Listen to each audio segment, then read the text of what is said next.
Hello and welcome to Elite Geospatial.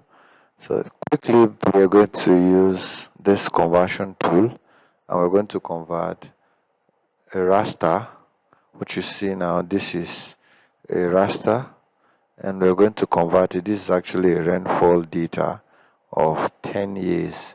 We have between 2015 to 2024 and 2005 to 2014. All right, so we're going to just convert the raster to points. Now most of the times when you want to clip this, if you try clipping this directly, you may eventually not get, you have boxes. So the best thing you need to do is to convert it to point. Then from there you just extract the point to your study area. So we're just going to convert this to point. So we'll look for a tool called Raster to point, which I have done that Raster to point. Now here is the Raster to point tool.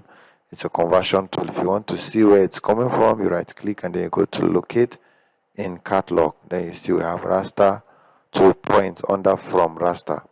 So I double click on it and I'm going to import 2024. I'm leaving it at value.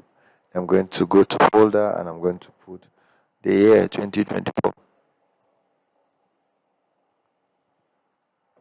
So it's a vector, so I'm going to leave it like that and click on OK.